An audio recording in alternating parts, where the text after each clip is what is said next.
Texas Tech men's basketball opens up the Big 12 slate 0-2 after their 75-72 loss to number 3 Kansas at the USA, ending a 29-game home winning streak. Hey, how's it going, everybody? I am RC Maxfield here for the Back to 12 podcast, reminding you to hit that subscribe button. But really what I want you to do for this video is drop what your thoughts are about Texas Tech men's basketball down in the comments. It can be one word. It could be a book. I promise I will answer the questions that you have. Just let me know what you're thinking about this squad 2 games into Big 12 play, as it's been some gut-wrenching losses because it felt like some of this was self-induced, especially in Fort Worth against number 18 TCU and now against number 3 Kansas. You almost felt the same way, especially with the half-court offense. But let's run through it. As Texas Tech, as I mentioned, they did, in fact, lose to number 3 Kansas at home, 75-72. But, I mean, my goodness, when you look at this game and everything and the 2 stars of it, it has to be Kevein Obanor and it has to be Pop Isaacs. You've got a set of superstars right there. One a true freshman, one a fifth-year senior on his last year of eligibility in college basketball, and Kevein Obanor, and they absolutely balled out for the Red Raiders, scoring 26 for KO and 18 respectively for Pop Isaacs for 44 combined points of the 72 for Texas Tech. They had 8 combined made threes, and outside of them, it felt like you really had to work offensively to get a good shot. And you got to give credit to the Jayhawks somewhat for that. But also, Texas Tech, they struggle mightily when it comes to the half-court offense. And what do I mean by that? They're 300th in turnovers per game nationally, right? When it comes to team turnovers per offensive play, they rank 287th with an 18.1 percentage. That means 18.1% of the time they have the ball, they're going to turn it over. Not ideal. You don't want to be 287th in that category, and you sure as hell don't want to be 300th in turnovers per game. The main issue I have is this when it comes to this offense. In transition, it's a work of art. You're going to turn the ball over sometimes in transition, but Texas Tech has actually been pretty damn good when it comes to not turning the ball over in transition. Now, in the half court, that's a completely different story. Fran Fraschilla said so on the broadcast last night, and I wanted to go update the stats and everything, and they really haven't changed much. Texas Tech is the worst Power 5 team in college basketball in turnovers in the half-court setting. They turn it over 1/5 of the time. Let me repeat that. Texas Tech is the worst turnover team in the Power 5 in college basketball. Technically, it's Power 6 because you include the Big East in college basketball. So in the Power 6, they are the worst team when it comes to turning the ball over in the half court. Now, there's a multitude of reasons for that. I think lack of spacing is one of them. I feel like I can tell you every time down the court where these guys are going to go offensively. And I know I'm harping on the negatives. We'll get to the positives here in a second, I promise.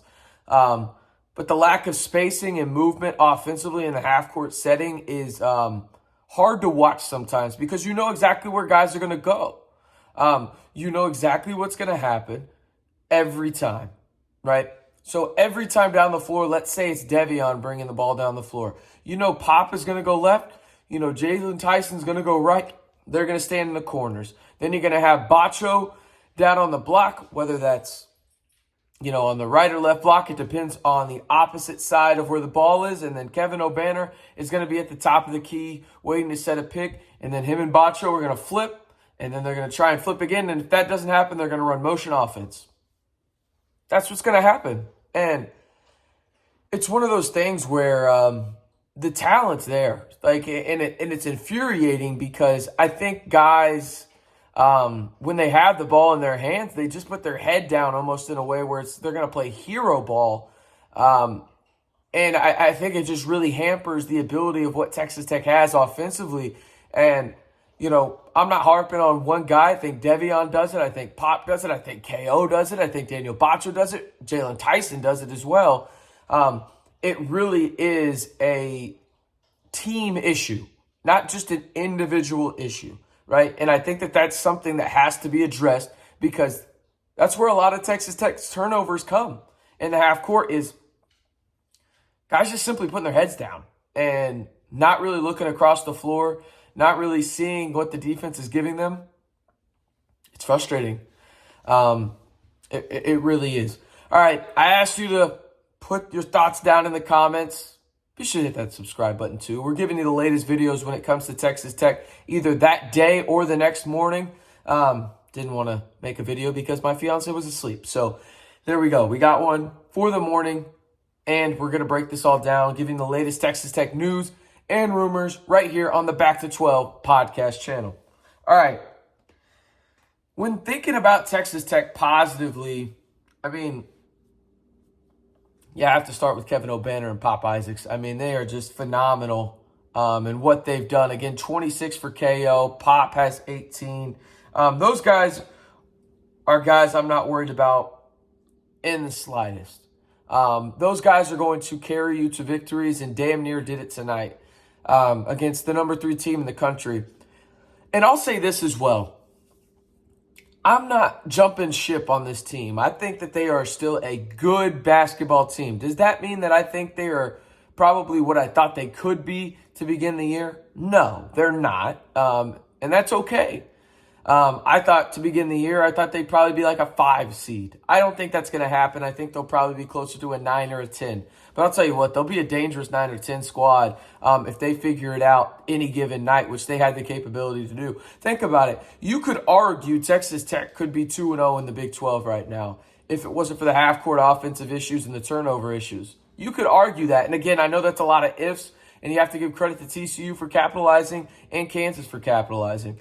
But Texas Tech took 2 really good teams down to the wire, one on the road and one at home. And one of them, in my opinion, the Kansas Jayhawks, is the best team in the country. I don't care if they have a number 3 next to their name. I think they're the best team in the country, right? So you look at what this team does. They don't have Fardaws. Daniel Bacho was going through a stomach bug these past few days leading up to Kansas. You got guys that really haven't gotten comfortable in their roles to a degree that what is their role, right? Like Lamar Washington, I think you're going to see more of him moving forward. And rightfully so. I think he's a guy that really creates mismatches for the opposing team. So I think this team is good. I think they're going to make the NCAA tournament. I think they're probably going to win 8 or 9 games in the Big 12. I think they're going to win a game here or there where they're not supposed to win, where nobody has them winning it. I also think that they could lose a game that everybody picks for them to win. But I also think that when it comes down to it, this team is hyper-talented. I think that they haven't gotten one of their best players back in Fardaws Aimaq. I don't know exactly how that's going to transition into roles and everything like that, but I do know this. And this is half the battle when it comes down to it in the Big 12 and when you get to tournament play. You have 2 bona fide superstars in the best league in America, and Pop Isaacs and Kevein Obanor. And they're going to hide a lot of flaws. And your defense is still really good, too. Listen, you might be upset that you gave 75 points up to Kansas. You should go check what happened down in Austin with Kansas State and number 6 Texas.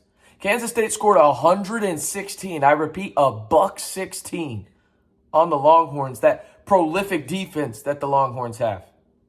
The Texas Tech defense is still really good, okay? And the offense is much improved from last season. If they get out in transition, there's still a lot of work to be done in that half-court setting, though. I'm going to wrap it up there. Again, Texas Tech loses 75-72 to the number 3 Kansas Jayhawks at home.